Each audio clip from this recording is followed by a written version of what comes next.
Hello everyone.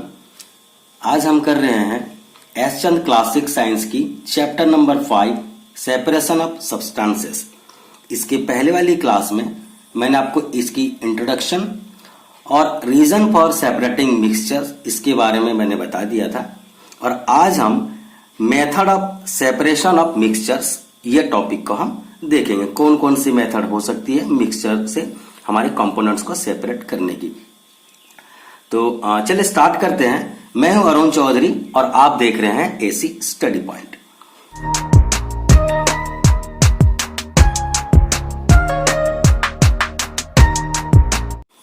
तो बच्चों सबसे पहले देखिए method of separation of mixtures, ये हमारी टॉपिक रह गई थी। इसके पहले हमने इसके आगे की जो इंट्रोडक्शन था वो हमने कर लिया था। तो ध्यान से देखिएगा, बहुत सारा मेथड है, यहां पर थोड़ी बहुत कंफ्यूजन हो सकती है आपको, तो ध्यान से समझने की कोशिश कीजिएगा। तो चलिए हम देखते हैं यहां पर many of the materials around us are mixtures. हमारे आसपास में बहुत सारे ऐसे चीजें हैं, मटेरियल्स हैं जो मिक्सचर की फॉर्म में पाए जाते हैं। दीज मिक्सचर्स हैव 2 और मोर देन 2 सब्सटेंसेस। तो इस मिक्सचर्स के अंदर में 2 या 2 से अधिक कंपोनेंट्स हो सकती है, सब्सटेंसेस हो सकती है जो कि उसके अंदर मिक्स होके रहती है मिक्सचर के अंदर।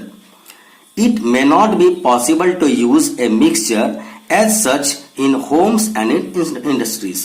तो ये जो कंपोनेंट्स है मिक्सचर्स के अंदर, उसे हम डायरेक्ट यूज करना पॉसिबल नहीं होता है हमारे घरों में या इंडस्ट्री में। वी मे रिक्वायर ओनली 1 और 2 separate components of a mixture for our use. तो हम मिक्सचर्स के अंदर में एक या एक से ज्यादा चीजों को अलग अलग इस्तेमाल करना चाहते हैं।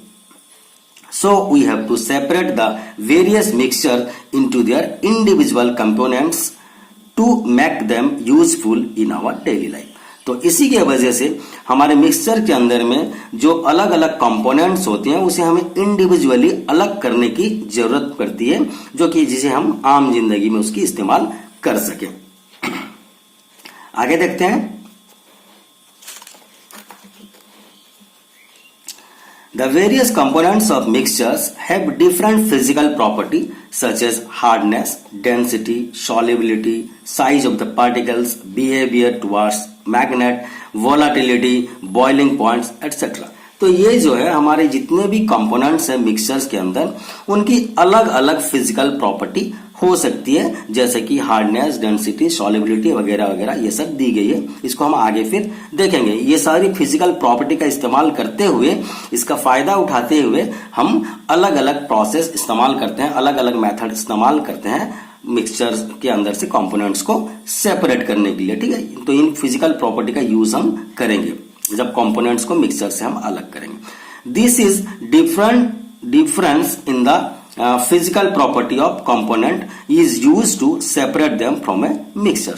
So this difference in the physical property, ये जो physical property की अंतर है, जैसे कि फिजिकल प्रॉपर्टी में हार्डनेस आ जाता है, ठीक है, जो उसकी हार्डपन होती है, डेंसिटी जिसे हम घनत्व कहते हैं, सॉल्युबिलिटी जो घुलनशीलता कहते हैं, साइज ऑफ द पार्टिकल्स जो छोटे छोटे पार्टिकल्स की साइज होते हैं, उनकी छोटे किसी कंपोनेंट्स की छोटे साइज होती है पार्टिकल्स की, किसी बड़े साइज होती है।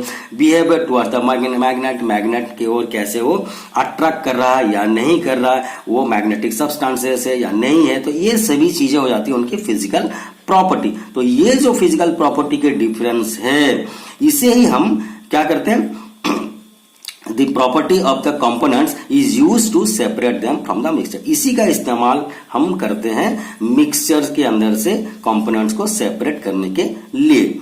सो when we want to separate the components of mixture, जब भी हम कंपोनेंट्स को मिक्सचर से सेपरेट करना चाहते हैं, we should first find out some property which would be different from the different components. तो ये हम सबसे पहले हम क्या उसमें हम खोजेंगे, क्या हम ढूंढेंगे, देखेंगे कि ये जो कुछ फिजिकल प्रॉपर्टी है, सम प्रॉपर्टी जो कि अलग है हमारे दूसरे कंपोनेंट से। जितने भी उसके अंदर मिक्सचर के अंदर कंपोनेंट्स होती हैं, सबसे पहले अगर कंपोनेंट्स को अलग करना है तो उनकी फिजिकल प्रॉपर्टी के बारे में देखेंगे और उन फिजिकल प्रॉपर्टी में वो कंपोनेंट्स जो है वो एक दूसरे से कैसे अलग है।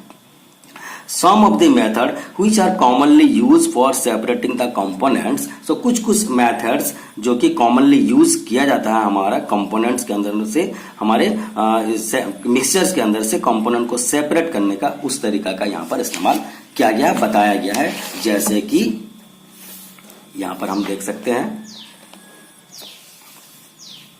जैसे कि they are threshing, winnowing, hand picking, sieving, magnetic separation, decantations, बहुत सारे प्रोसेस है, loading, filtration, evaporation and distillation. तो कुछ मेथड्स यहाँ पर बताया गया है जो कि हम मिक्सचर के अंदर से कंपोनेंट को सेपरेट करेंगे। तो ये सारे मेथड्स हम एक एक करके डिटेल्स में पढ़ने वाले हैं बच्चों। बहुत ही इंटरेस्टिंग है और हमारे आम जिंदगी में भी इसका इस्तेमाल किया जाता है, तो बहुत ध्यान से समझिएगा। हम सारे मेथड्स को एक एक करके डिटेल्स में पढ़ने वाले हैं। So the basis for choosing method of separating the components of mixture is the difference in all the physical property of the component। तो ये जो किस बेसिस में हम चूज करते हैं कि कौन सी मेथड लगा करके हम ये कंपोनेंट को मिक्सचर से अलग करेंगे, तो उस मेथड वो कौन सा बेसिस होती है, हमारी physical property of the component की जो फिजिकल प्रॉपर्टी है, तो उसके आधार पे हम ये हम डिसाइड करते हैं कि कौन सी मेथड लगा के हम मिक्सचर के अंदर से उसके जो कंपोनेंट्स होती है, उनकी जो मटेरियल्स होती है, उसको हम सेपरेट करेंगे। We will now discuss all this method of separating mixture in details. अब यहाँ पर हम हर मेथड को डिटेल्स में एक एक करके पढ़ेंगे, वन बाय वन, ठीक है, एक एक करके पढ़ेंगे। Let us start with the threshing. चलिए हम स्टार्ट करते हैं। सबसे पहला मेथड हमारा इंपॉर्टेंट है बहुत, वो होता है हमारी थ्रेशिंग। ये थ्रेशिंग क्या है ये हम देखेंगे। ये एक मेथड है मिक्सचर के अंदर से कंपोनेंट को सेपरेट करने की, ठीक है। चलिए, when A food grain crop like a wheat और पैडी मैच्योर्स, जब भी हमारे फूड ग्रेन्स या जो हमारे अनाज होती है, हमारे क्या जो क्रॉप्स होती है, जैसे कि व्हीट हो गई या पैडी हो गई, जिसे हम धान कहते हैं, ठीक है, ये मैच्योर हो जाती है, it is harvested from the field. और जाहिर सी बात है इसे हम हार्वेस्ट करते हैं हमारे फील्ड से, ठीक है, जब वो मैच्योर हो जाती है। So in harvesting the crop plants are cut close to the ground. जब हार्वेस्टिंग की जाती है तो हमारी जो क्रॉप प्लांट होती है उसे हम ग्राउंड लेवल से सटा के उसे काटते हैं, ठीक है। The harvested crop is then dried in the sun. उसके बाद हार्वेस्टेड क्रॉप को हम क्या करते हैं, हम धूप में सुखाते हैं। In this way we get bundles of stalks और stems of dried crop plant which have grains attached to their top. तो इससे क्या होती है, जब हम हार्वेस्ट करते हैं और उसे हम सुखाते हैं तो क्या होता है, हार्वेस्टेड क्रॉप जो होती है वो सूख जाती है, ठीक है। और इस प्रकार से हमें क्या मिलती है, बंडल्स ऑफ स्टॉक्स मतलब जो पौधे होते हैं उसकी हमारे डंठल जिसे हम कहते हैं, स्टेम कहते हैं, डाली, वो बंडल मिल जाती है, क्या सूखे बंडल, और जिसमें कि हमारे ग्रेन्स जो है, फूड ग्रेन्स भी उसके टॉप में अटैच होके रहते हैं, ठीक है, क्योंकि ग्रेन्स तो हमारे टॉप में ही रहते हैं और उसके नीचे हमारी वो डाली रहती है, तो वो हमें सूखे फॉर्म में मिल जाते हैं जब हम उसे सुखा देते हैं।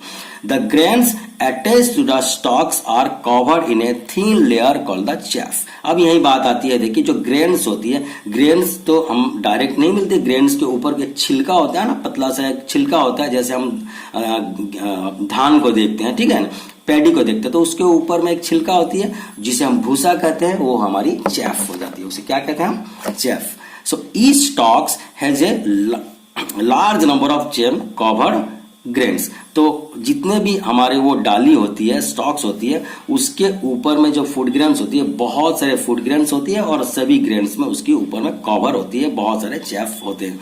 So the stocks with chaff covered grain can be considered to be a mixture of stalks, chaff and grain। तो ये जो स्टॉक्स होती है, वो जो डंठल होती है, डाली होती है, स्टेम्स होती है, जिसमें चेफ होते हैं और फूड ग्रेन्स के ऊपर कवर होकर रहते हैं। तो इसके अंदर हम क्या क्या मिक्सचर बोल सकते हैं कि ये मिक्सचर के अंदर में क्या क्या आपकी कंपोनेंट्स हो जाती है। वो स्टॉक्स में हमारे स्टॉक्स जो सूखे डाली होती है वो होती है, चेफ जो भूसा होती है जो फूड ग्रेन्स को कवर करके रखती है, और हमारी जो अनाज होती है, ये तीनों की मिक्सचर। तो ये भी एक प्रकार के मिक्सचर हो गए। अब यहाँ से हमें जो जरूरत है उसे हम रखेंगे, जो जरूरत नहीं उसे हम सेपरेट करेंगे। तो इसीलिए हम पढ़ रहे हैं सेपरेशन ऑफ सब्सटेंसेस पढ़ रहे हैं।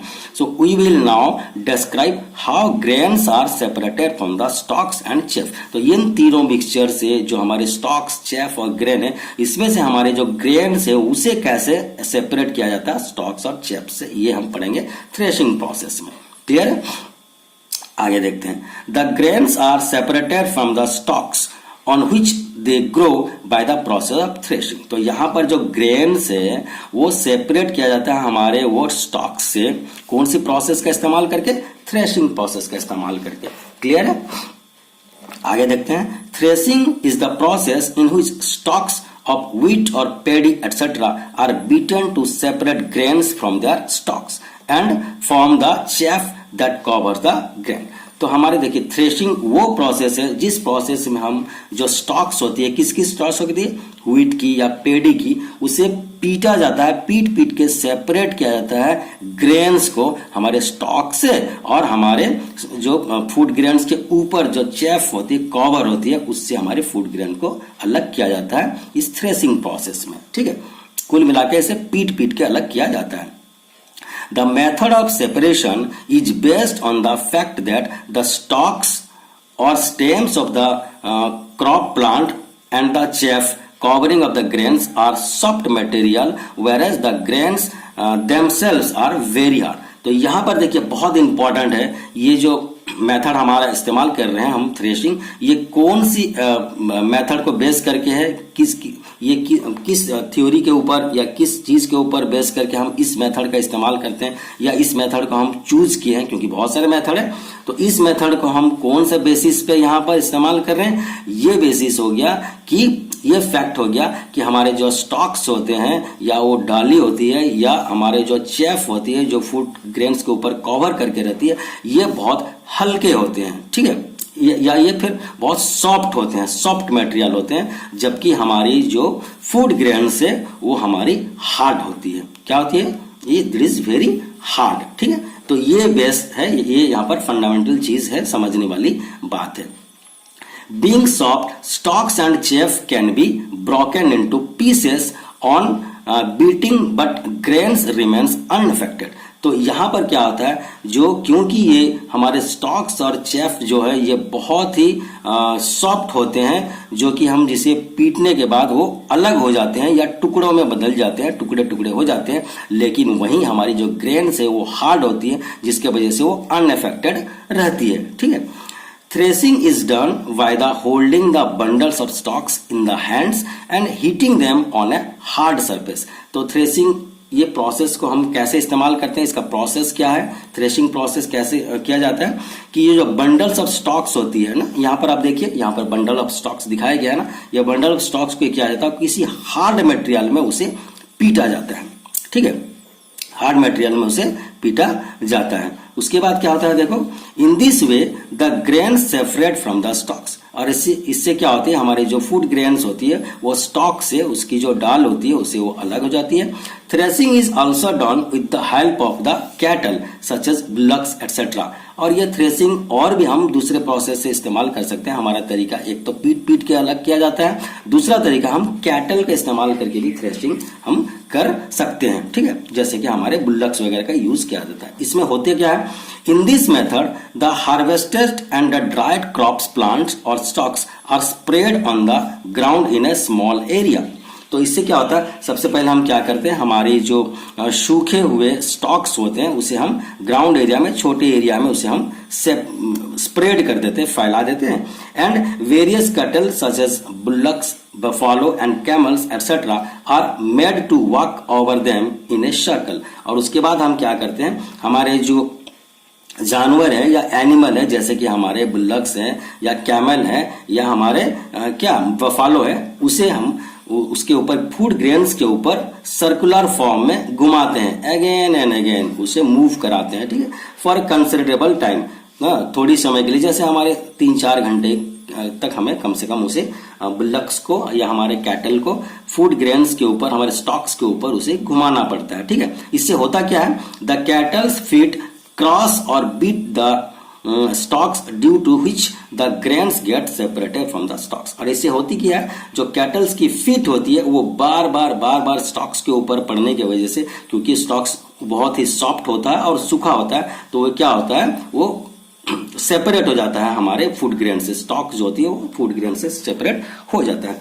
This crossing also breaks the chaff around the grains and hence the grains get separated from the chaff. और इससे और एक फायदा होता है, जो हमारे चेफ होता है, भूसा होता है जो कि फूड ग्रेन्स के ऊपर होता है, वो भूसा मतलब कि आपके छिलका, फूड ग्रेन्स के जैसे धान के ऊपर छिलका होता है ना, उसी हम चेफ कहते हैं, तो वो भी फूड ग्रेन से अलग हो जाता है, ये हमारी कैटल को मूव करने के वजह से, ठीक है।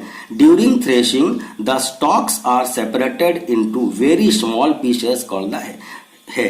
तो देखिए इससे क्या होता है, हमारे जो स्टॉक्स होते हैं वो जब सेपरेट हो जाते हैं हमारे फूड ग्रेन से, उसके अब डस्ट फॉर्म में बदल जाते हैं, तो उसे हम हे कहते हैं, ठीक है। And which is use as a dry fodder for the cattle. और ये है जो है हमारे सूखी घास के जैसा हो जाता है, जो कि हमारे कैटल को खाने के काम में आता है, उसके लिए फूडर प्रोवाइड करता है।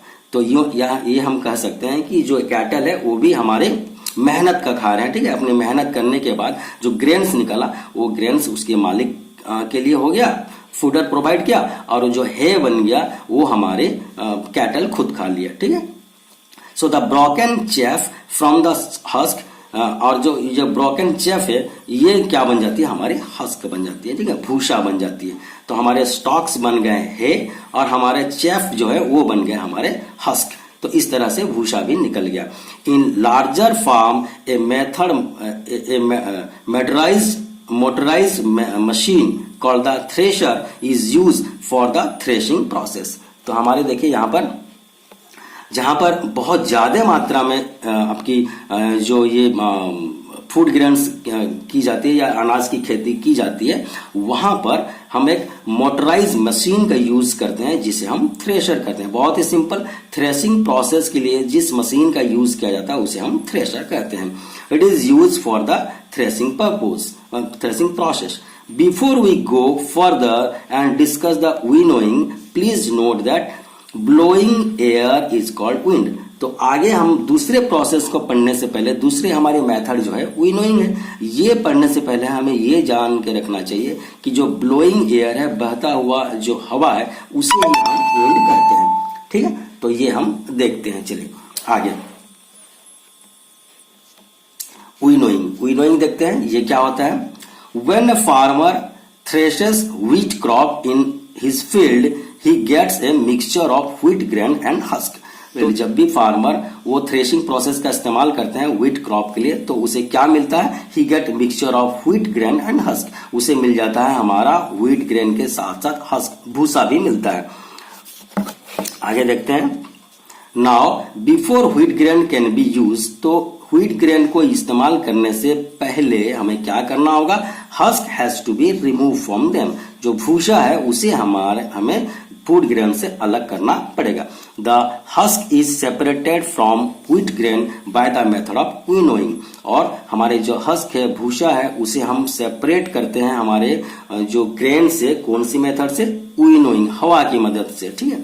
तो अब डिफाइन करने का बारी आ गया, व्हाट इज विनोइंग। अगर आपसे पूछा जाए आप क्या बोलेंगे, winnowing is the method of separating husk from the grain with the help of wind. तो विनोइंग वो मेथड है जिसका इस्तेमाल हम करते हैं हस्क को ग्रेन से सेपरेट करने के लिए, किसकी मदद से, हवा की मदद से। This method is based on the fact that husk is very light whereas wheat grains are comparatively heavy। तो यहां पर देखिए कौन सा ये जो हम विनिंग प्रोसेस का इस्तेमाल किए ये कौन सी बेसिस पर किए। देखिए जैसे हमने थ्रेसिंग प्रोसेस का इस्तेमाल किया था, थ्रेसिंग प्रोसेस को हम चूज कर रहे थे, तो कौन सी फैक्ट वहां पर काम कर रहा था, ये फैक्ट काम कर रहा था कि वहां पर जो स्टॉक्स और चेफ होते हैं वो बहुत सॉफ्ट होते हैं और फूड ग्रेन्स हमारे हार्ड होते हैं। इसी की वजह से थ्रेसिंग प्रोसेस का इस्तेमाल किए थे उस बेसिस पे। और यहां पर हम विनोइंग को कौन सी बेसिस पे चॉइस करेंगे, विनोइंग प्रोसेस का इस्तेमाल हम जो कर रहे हैं वो कौन सी बेस पर आधारित है,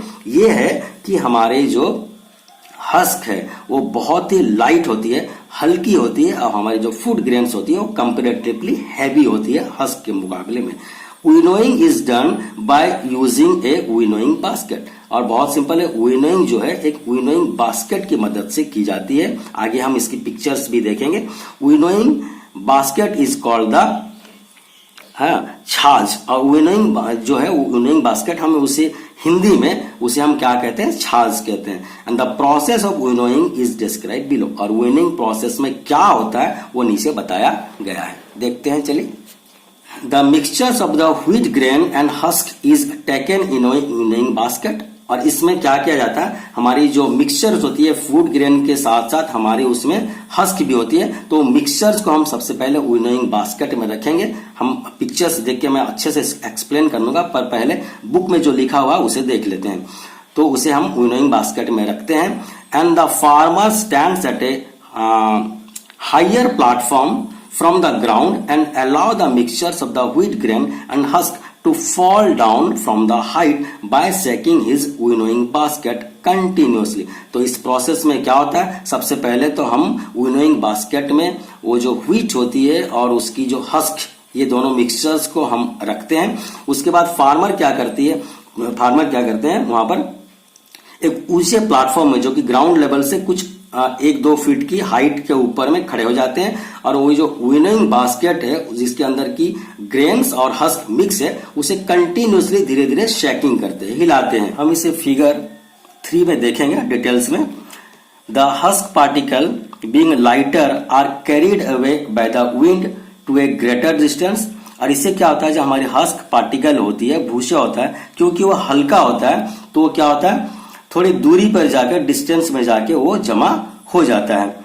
so the husk form a separate heap at a small distance away from the heap of the wheat grain. तो इससे क्या होता है, हमारी जो हस्क होती है वो अलग एक ढेर बना लेती है, और हमारी जो व्हीट ग्रेन होती है वो अलग ढेर बना लेती है। फिगर 3 में हम देखेंगे डिटेल्स में। इन this way the husk gate separated from the wheat grain, और इसी के वजह से इस तरीका का इस्तेमाल करके हमारे जो हस्क है वो अलग सेपरेट हो जाती है हमारी व्हीट ग्रेन से, जो कि हमारी व्हीट ग्रेन हमारे वांटेड मटेरियल से, और हस्क जो हमारे अनवांटेड मटेरियल से। Thus, the method of winnowing is used to separate the husk from various type of grains like the wheat, rice, etc. तो यहाँ पर हम कह सकते हैं कि हमारी जो विनोइंग मेथड है इसका इस्तेमाल किया जाता है हस्क और हमारे अलग अलग फूड ग्रेन से हस्क को अलग करने के लिए, सेपरेट करने के लिए। तो हमारे फूड ग्रेन्स हो सकते हैं व्हीट या फिर राइस वगैरह वगैरह, ठीक है। अब हम यहाँ पर डिटेल्स में देखते हैं पिक्चर्स से, ये आपको अच्छे से समझ में आ जाएगी। देखिए ये क्या है, हमारा सबसे पहले mixtures of wheat grains and husk. ये हमारा ओरिजिनल मिक्सचर फॉर्म है जिसमें कि हमारे व्हीट ग्रेन्स भी है, हमारे हस्क जो भूसा भी है। इसे क्या किया जाता है, हमारी ये जो विनोइंग बास्केट, देखिए यहाँ पर लिखा हुआ ना विनोइंग बास्केट, ये है हमारा विनोइंग बास्केट। विनोइंग बास्केट के अंदर ये mixtures of wheat grain and husk, ये जो मिक्सचर थी इसे हम यहाँ पर लेते हैं। और ये देखिए यहाँ पर एक प्लेटफॉर्म है जो कि ग्राउंड लेवल से हाइट में है, यहाँ पर फार्मर खड़े हो जाते हैं, और यहाँ पर ये जो मिक्सचर्स होती है इसको हमारे विनोइंग बास्केट को हल्के हल्के शेक किया जाता है, मतलब हिलाया जाता है। इससे क्या हो जाता है, हवा की मदद से ये जब नीचे आते हैं, जब ये हमारे मिक्सचर्स नीचे आते हैं तो ये हस्क जो है वो हल्के होने के कारण वो दूर में जाके एक ढेर बना लेते हैं, और ये हमारे व्हीट ग्रेन है, ये व्हीट ग्रेन भारी होने की वजह से ये वर्टिकली डाउन सीधे नीचे यहाँ पर चले आते हैं, और यहाँ पर एक ढेर व्हीट ग्रेन्स का बन गई और ये ढेर हमारे हस्क के बन गए। तो इस तरह से भूसा से हमारी ग्रेन्स अलग हो गई। बहुत ही सिंपल प्रोसेस है। आगे हम देखते हैं Please note that we cannot separate small stone particle from the wheat by the process of winnowing. लेकिन ये winnowing process में एक प्रॉब्लम है कि हमारी जो स्टोन पार्टिकल्स होती है, जो कंकड़ होती है हमारे अनाज में, उसे हम अलग नहीं कर सकते। इसका क्या कारण है? This is because stone particles are quite heavy, which cannot be carried away by the wind to greater distance then wheat grain. तो यहाँ पर जो स्टोन पार्टिकल्स होती है वो भी हेवी होती है हमारी अनाज की तरह। तो यहाँ पर जब अनाज हमारे फूड ग्रेन्स यहाँ पर गिरते हैं, ढेर लगाते हैं, तो उसके साथ कंकड़ भी यहीं पर इसी ढेर में आ जाते हैं, क्योंकि वो हल्के नहीं होते हैं, फूड ग्रेन्स की जैसा भारी ही होते हैं, तो वो यहाँ पर नहीं गिरने के बजाय यहाँ पर गिरते हैं। ठीक है, फूड ग्रेन के साथ ही कंकड़ होते हैं। तो इसको हम अलग करने का, कंकड़ को अलग करने का फिर अलग प्रोसेस हम देखेंगे, जिसे हम कहते हैं हैंड पिकिंग। ठीक है, so hand picking means to take out by hand. Hand picking का सीधा सीधा मतलब होता है हाथों की मदद से अलग करना। The method of hand picking is use to separate those mixtures where one of the component is in small quantity. ठीक है, तो ये हैंड पिकिंग मेथड का इस्तेमाल हम कब करते हैं? जब मिक्सचर्स के अंदर में किसी भी एक क्वांटिटी, एक जो कंपोनेंट्स है वो बहुत छोटी क्वांटिटी में होती है, छोटी मात्रा में होती है, and it can be picked up easily by hand, जिसे कि हम हाथों की मदद से आसानी से अलग कर सकते हैं, क्योंकि वो बहुत कम क्वांटिटी में, छोटी क्वांटिटी में होती है। The method of hand picking is usually used to separate the undesirable substances such as small pieces of stones from wheat, rice and pulses। और ये जो मेथड है हैंड पिकिंग मेथड, इसका इस्तेमाल हम कहां पर करते हैं या कब करते हैं? जब हमें सेपरेट करने की जरूरत पड़ती है अनडिजायरेबल सब्सटेंसेस, जो हमारी जरूरत की चीज नहीं है, ऐसे सब्सटेंसेस को अलग करने की जरूरत पड़ती है, जो कि मिक्सचर्स के अंदर बहुत ही कम मात्रा में या स्मॉल क्वांटिटी में पाए जाते हैं। ठीक है, उसे हम छोटे, और वो क्या होते हैं? कंकड़ टाइप के कोई चीज होते हैं, जो स्मॉल पीसेस ऑफ स्टोन्स होते हैं, जो कि बहुत कम मात्रा में या छोटे क्वांटिटी में मिक्सचर के अंदर पाए जाते हैं। ऐसी चीजों को अलग करने के लिए हम हैंड पिकिंग का इस्तेमाल करते हैं। और ये कंकड़ कहाँ पाए जाते हैं? हमारे व्हीट ग्रेन्स में, राइस में या पल्सेस में। ठीक है, हमारे गेहूं में या हमारे चावल में या हमारे दलहन जो होती है वहां पर पाए जाते हैं। अब हम देखते हैं कि ये प्रोसेस में होता क्या है। द फूड ग्रेन, जैसे कि हमारे पल्सेस है, राइस है, व्हीट है, containing the small pieces of stones are taken in a flat container. तो जो फूड ग्रेन्स है हमारे, जैसे कि हमारे पल्सेस हो सकते हैं, राइस हो सकते हैं, व्हीट हो सकते हैं, इसे हम सबसे पहले क्या करते हैं? एक फ्लैट कंटेनर में, हमारे फूड ग्रेन्स के साथ साथ हमारे जो कंकड़ होते हैं वो सारे मिक्सचर्स को हम पहले एक कंटेनर में, फ्लैट, जिसे हम थाली भी कहते हैं, देखो यहाँ पर थाली का इस्तेमाल किया गया है ना, तो यहाँ पर हम ले लेते हैं फ्लैट कंटेनर में। उसके बाद क्या करते हैं हम उसे, the pieces of stones are picked up from the grains by hand one by one. और हम क्या करते हैं, वो जो स्टोन की छोटे छोटे टुकड़े होते हैं, कंकड़ होते हैं, उसे हम हाथों की मदद से एक के बाद एक एक करके हम सेपरेट करते हैं एंड थ्रोन अवे, और उसे हम फेंक देते हैं। देखिए यहाँ पर, जैसे यहाँ पर ये छोटे छोटे स्टोन्स हैं, ठीक है, यह कंकड़ है, यहाँ पर फूड ग्रेन्स जो थे, फूड ग्रेन्स के साथ में कंकड़, यह एक मिक्सचर्स था, वहां से हमने ये जो बहुत कम क्वांटिटी में पाए जाते हैं ये स्टोन्स को हमने एक एक करके अलग कर दिया। ठीक है, और इसे हम फेंक देते हैं और हमारे फूड ग्रेन यहाँ पर रह गए, प्योर फूड ग्रेन। तो देखिए यहाँ पर क्या लिखा हुआ है, ultimately all the stone pieces are removed and only food grains are left behind. और ऐसे हम अगर एक एक करके स्टोन्स को या कंकड़ को निकालेंगे तो क्या होगा, सारे कंकड़ बाहर आ जाएंगे और हमारे फूड ग्रेन्स थाली में रह जाएंगे। ठीक है, so please note that the quantity of undesirable substances such as small pieces of the stones in the food grain like pulses, rice and wheats etcetera is usually small which can be separate easily by the method of hand picking। और यहाँ पर देखिए note करने वाली बात है, देखिए please note बताया ना, तो नोट करने वाली बात यह क्या है कि जब हैंड पिकिंग का हम इस्तेमाल करते हैं, हैंड पिकिंग मेथड का इस्तेमाल करते हैं, तो क्या होती है, जो हमारे फूड ग्रेन्स हैं और ये जो कंकड़ हैं, ये दोनों के मिक्सचर के अंदर में फूड ग्रेन जो होती है ये लार्जर क्वांटिटी में होती है और हमारे जो कंकड़ हैं या अनवांटेड मटेरियल्स हैं ये हमारे छोटी क्वांटिटी में होती है और जो विजिबल होते हैं। ऐसे चीजों को सेपरेट करने के लिए हम हैंड पिकिंग का इस्तेमाल करते हैं और ये कहाँ पाए जाते हैं हमारे, जैसे कि हमारे पल्सेस में, राइस में, व्हीट में पाए जाते हैं। तो इस तरह से बच्चों हम आज थ्रेशिंग, विनोइंग और हैंड पिकिंग ये 3 मेथड सेपरेशंस के हमने पढ़े और क्योंकि वीडियो ज्यादा लंबा हो रहा तो इसके लिए हम आज ये 3 ही प्रोसेस पढ़ेंगे और आगे की क्लास में हम सीविंग प्रोसेस, ये भी एक मेथड ऑफ सेपरेशन है, ये हम पढ़ेंगे।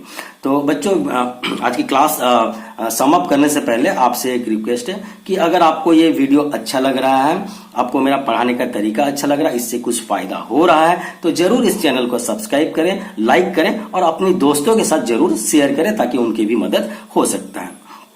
तो आज के लिए इतना ही, मिलते हैं अगले क्लास में अगले टॉपिक के साथ। Till then bye, have a nice day, thank you very much.